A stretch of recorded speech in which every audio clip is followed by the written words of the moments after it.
Hello, my beautiful beauties and my wonderful lovelies. A pleasant afternoon to you. All right, this video is really dedicating to employers.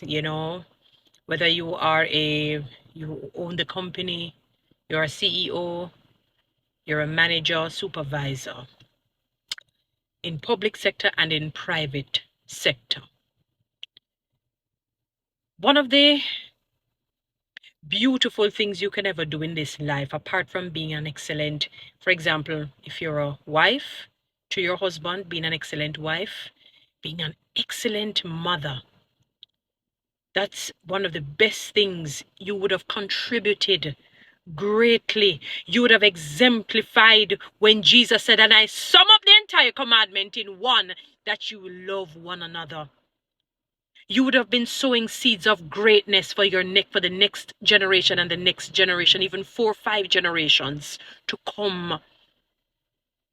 You would have been doing that. You'd have been imparting something called generational blessings. That is what you would have been doing when you do those things. And when the cherry on the top comes, when God says, all right, on the secondary level, now the primary level is your own home, your immediate family or your relatives and so on, who you may be close with or not. And then on the secondary level now, when we talk about primary socialization, we talk about parents and children and so on, the nuclear family. And secondary would be teachers and, those extended people. At the secondary level now, when you begin to manage people outside of your home, people in a company, whether you're in private sector or public sector, one of the greatest things that you could admit is to become a level 4 or a level 5 leader, where now your people matter. Those that work with you matter. Whatever pains, whatever hurts, whatever grosses they may have, whatever concerns they may have, we call them concerns or complaints they may have, your heart is so compassionate and understanding that you would want to help them. Because you want the organization to grow. So you want to ensure that their psychological and their mental state is at a level where they can handle pressure. Because pressure is a must. Pressure builds tenacity. Pressure builds formidability, if there is such a word. It makes your foundation strong. There was a particular tree that I read on. It wasn't the palm tree now that was the strongest, or the coconut. It starts with a B. I did it in one of my other videos some time ago. Somewhere in one of those African continent or, wherever it is from. Very formidable, can withstand dryness and, no water for a while, drought. It says for a long time it can withstand. And the fruit holds on very good and doesn't rot. Lobby for your employees to get better pay.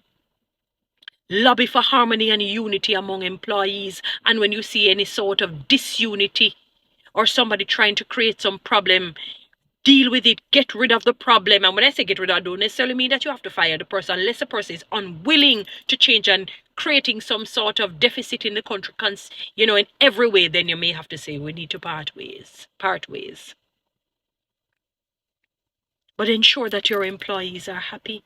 The saying that is coined, happy wife, happy life. It's the same for your employees. Happy employees, great company. The company will soar. And you will go down as one of the greatest leaders that the world has ever seen.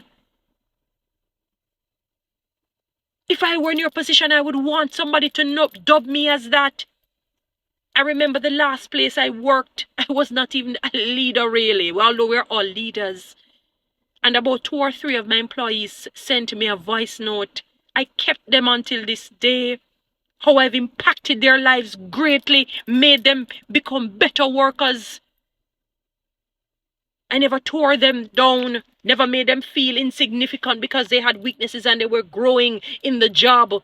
When I was showing them the ropes, as they would call it, training them.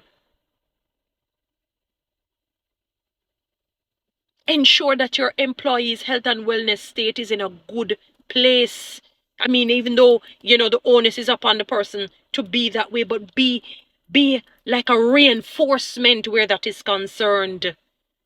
Be the employer of the decade, of the century.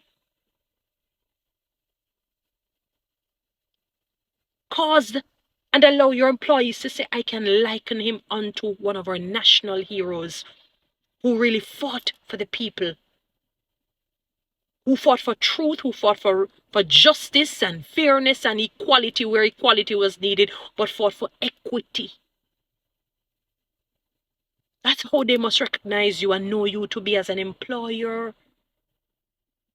I don't know of anybody who owns a particular thing and wants it to be shabby and to be shoddy and to fall. You want your company to grow. You want to be known as a good, I'm sure even the worst leader, I'm sure want to know that, boy, when I pass, whether I leave the earth or I leave the company, that I'm told that I was one of the best managers, supervisors, CEOs and owners, because I ensure that my well, let's call them colleagues, my employees got good pay.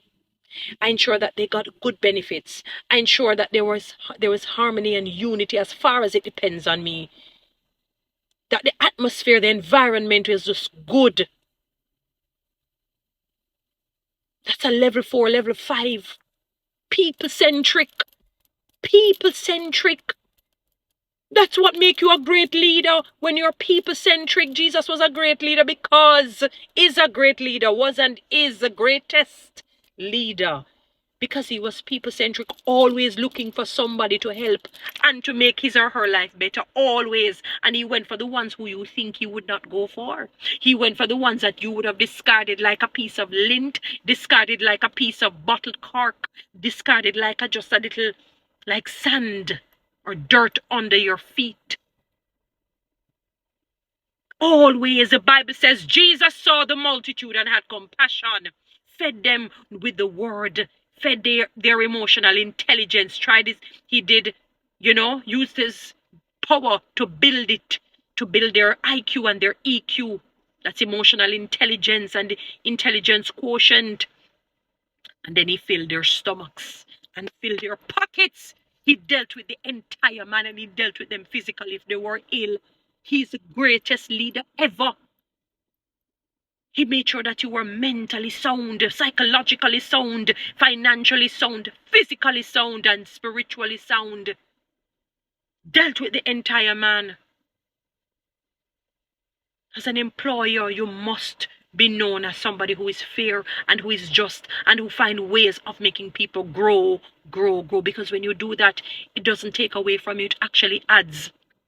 What you're doing is that God is looking down and saying, oh my God, look at what he or she is storing. He or she is storing treasures that he can pass down to their next generation.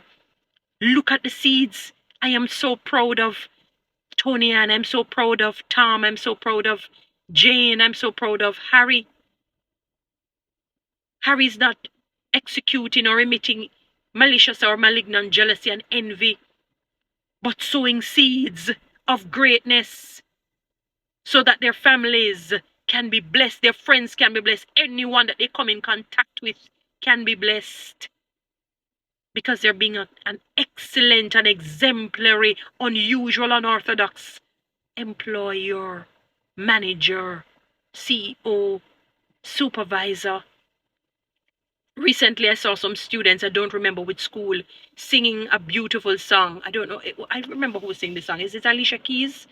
To the teacher because she was an exemplary or is an exemplary teacher.